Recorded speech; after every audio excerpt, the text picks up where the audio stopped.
Moin Moin, hallo und herzlich willkommen zu einem neuen Video hier auf meinem Kanal. Heute gibt es hier eine Runde Shakes and Fidget. Das heutige Video dreht sich ausschließlich um die neue Klasse, den Paladin, der gestern das erste Mal vorgestellt worden ist, was so seine Fähigkeiten sind und wann die Klasse erscheinen wird, beziehungsweise wann der Beta-Server dafür starten wird. Und ich bin da schon sehr, sehr, sehr gespannt drauf und wir gucken uns das heute gemeinsam mal an und gehen das Ganze mal durch, was er jetzt halt eben für Fähigkeiten hat. Und das klingt auf jeden Fall schon mal alles sehr interessant. Das Ganze kam gestern um 15 Uhr raus. Und wir gehen das Ganze einmal durch. In dieser Beta testen wir die neue Klasse, den Paladin. Beim Paladin handelt es sich um eine Schildklasse mit hoher Defensive, die von langen Kämpfen profitiert. Der Paladin hat eine Fähigkeit, die im Kampf 3 unterschiedliche Schildstellungen einnehmen kann, wenn ein Schild ausgerüstet ist. Inaktiv gegen Magier. Also der Magier ist wieder der Einzige, der das Ganze wieder ausschalten kann, beziehungsweise der halt eben alles negiert sozusagen, ne? Und wo die Fähigkeiten quasi egal sind.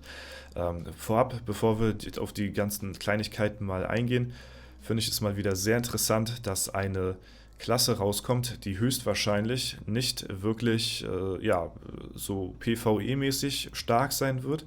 Man geht von aus, also ich gehe zumindest davon aus, dass das der Fall sein wird, weil die letzten Klassen waren ja meistens immer sehr beliebt gewesen, weil sie gerade sehr stark in den Dungeons gewesen sind. Die Klassen wurden oftmals genommen, weil sie zum Serverstart sehr schnell sehr hohe Level erreichen können und das mit relativ wenig Pilzkosten im Vergleich zu anderen Klassen. Der Berserker kommt zum Beispiel mit besseren Chancen durch als, als ein Krieger und deswegen wird er öfter genommen als halt eben der Krieger so. Ne? Der Krieger ist relativ unbeliebt bei den letzten Serverstarts, was wir gesehen haben, hält sich immer in den letzten Top 3, 4 Rängen irgendwo auf so. Ne? Und deswegen, finde ich es halt interessant, mal wieder eine neue Klasse rauszubringen, die eventuell mal wieder so ein bisschen mehr in die Late-Game-PvP-Richtung geht, als diese Anfangs-PvE-Richtung mit so Dungeons pushen und schnell durch und so weiter und so fort.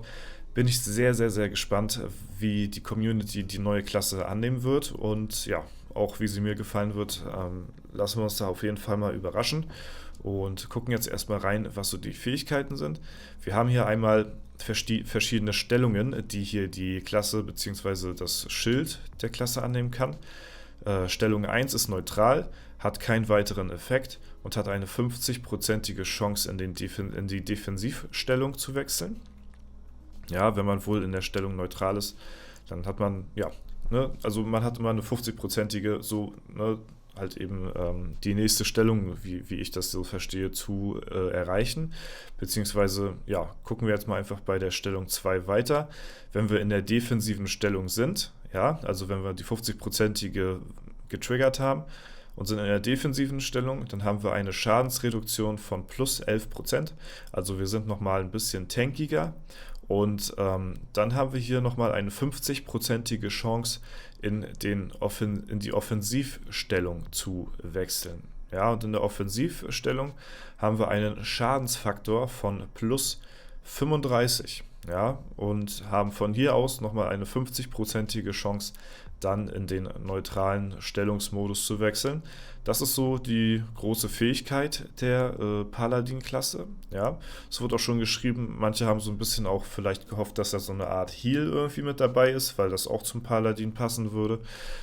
Deswegen, das haben wir aber diesmal eben nicht mit dabei. Wir haben hier halt eben erhöhten Schaden oder reduzierten Schaden. Das ist so eigentlich das Simple, ganz einfach runtergebrochen, je nachdem, welche Stellung halt getriggert wird, nachdem halt eben die 50-prozentige aktiviert wurde. Und was ich bloß noch nicht ganz nachvollziehen kann, beziehungsweise was sich noch ergeben wird, ist, wenn man jetzt zum Beispiel in der Defensivstellung ist, kann man nur aus der Defensiv in die Offensivstellung gehen, weil hier steht das halt so beschrieben, eine 50-prozentige in die Offensivstellung zu wechseln, geht halt nur von der Defensivstellung aus und hier aus der neutralen Stellung geht es halt nur in die Defensivstellung aus. Ja, also das muss man dann gucken, wenn es soweit ist. Vielleicht verstehe ich das auch nur nicht so ganz, aber für mich hört sich das so an, als ob man nur aus der 50-prozentigen oder Defensivstellung halt eine Chance hat, in die Offensive zu wechseln. Ansonsten könnte man ja sagen, man hat von der neutralen Stellung aus eine 50-prozentige Chance, in die Offensiv- oder Defensivstellung zu wechseln, aber das wird ja hier nicht beschrieben.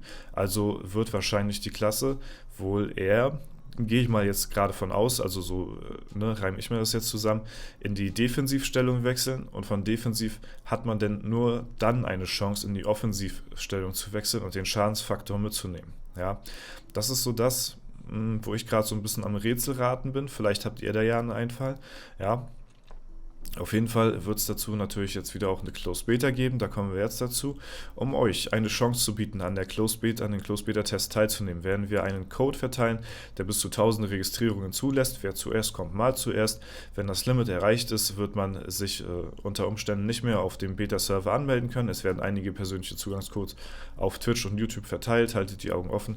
Ja, auf Twitch kann sein, auf YouTube, also ja, weiß ich nicht, wo das Ganze verteilt wird. Ich habe das noch nie so gesehen irgendwie. Ob das auf deren YouTube-Kanälen verteilt wird, ich weiß es nicht. Ja, keine Ahnung, ich kann es euch nicht sagen. Ich hatte jetzt auch noch keine Codes bekommen, um die irgendwie an euch weiterzugeben oder so. Also da müsst ihr wirklich schnell sein, wenn ihr die Klasse testen wollt. Ja. Die nächste Closed Beta wird am 9. Oktober 2024 ab 12 Uhr starten und 7 Tage lang laufen. Der 9. Oktober ist dann ja schon nächste Woche Mittwoch. Ja, da wird die Klasse dann auf dem Beta-Server rauskommen, und dort habt ihr dann eben auch die Chance, diese hier zu testen.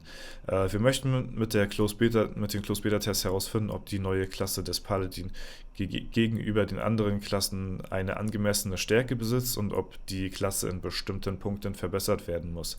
Es gibt in der Closed Beta keine Klasseneinschränkungen, das zugeordnete Charakterlevel ist mindestens 300. Folgende Features sind freigeschaltet. Okay, das kennen wir ja schon soweit alles hier. Ne? Ansonsten, ja, weitere Anpassungen und Verbesserungen. Krieger, also hier geht es noch weiter tatsächlich. Ne? Krieger blocken nun mit einer Wahrscheinlichkeit von 25%, anstatt bisher mit bis zu 25%? Okay, also vielleicht wird der Krieger hier noch irgendwie angepasst, aber das verstehe ich, also ja, das checke ich jetzt nicht ganz, was das soll. Für Charaktere, die mindestens Stufe 300 beginnen, sind die Dungeons nun unbezwungen und die Schatzkammer maximal ausgebaut. Hier wurde vielleicht so ein bisschen die Wahrscheinlichkeit nicht ganz aufgelistet irgendwie. Ja, aber hier haben wir schon mal ein kleines Vorschaubild. So sieht das Ganze aus. Es gibt da ein paar Kleinigkeiten halt eben so zu sagen, und zwar ist das halt eben der direkte Konkurrent zum Krieger, kann man jetzt natürlich sagen, weil es auch jetzt die zweite Schildklasse überhaupt in dem ganzen Game ist. Und jetzt muss man halt eben aufpassen, dass man den Krieger jetzt nicht dadurch irgendwie überflüssig macht oder so. Weil warum sollte man jetzt noch einen Krieger nehmen, wenn der Paladin ja noch andere Fähigkeiten beziehungsweise ein besseres Fähigkeiten-Set hat als der Krieger, und beide besitzen halt ein Schild. Ja, und der Krieger kann nur blocken und der Paladin kann noch blocken, plus noch zusätzlich eine Schadensreduktion, plus noch obendrauf die Chance haben, mehr Schaden zu verteilen. Ja, also da muss man gucken, wo denn wirklich der Schwachpunkt, die Achillessehne des Paladin ist gegenüber dem Krieger, weil sonst wird der Krieger noch uninteressanter gemacht werden durch die Klasse. Deswegen wird es vielleicht dazu kommen, dass entweder der Krieger noch gegenüber dem Pala angepasst wird, dass der Krieger vielleicht verstärkt wird, vielleicht wird auch die Blockchance erhöht, keine Ahnung. Ja, oder der Paladin muss irgend so einen Schwachpunkt haben, sei es dass er von Haus aus weniger Lebenspunkte als der Krieger hat, der nicht ganz so gut skaliert ist, was ich mir aber auch nicht vorstellen kann, weil die Klasse halt sehr tanky sein wird. Ne? Also da muss man wirklich gucken. Oh Gott, Alter, hab ich mich gerade erschrocken hier.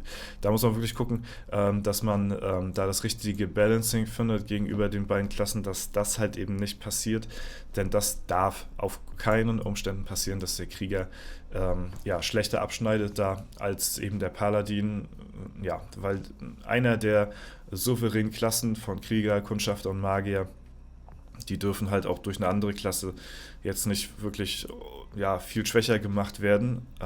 Also das sehe ich halt sehr kritisch an. Und deswegen, ja. Aber lasst uns das Ganze erstmal abwarten. Ne? Wie gesagt, ich werde euch soweit informieren, wenn die Klasse draußen ist. Und auch natürlich hier auf YouTube zeigen, wenn die Klasse da ist. Und ja, falls ihr da nichts verpassen wollt, dann lasst auf jeden Fall sehr gerne ein kostenloses Abo da. Das war es aber erstmal soweit von mir. Und ja, jetzt bleibt mir nichts weiter zu wünschen, als euch einen schönen Tag zu wünschen. Ja. Und wir sehen uns die Tage wieder. Bis dahin, alles Gute, haut rein und bis zum nächsten Mal.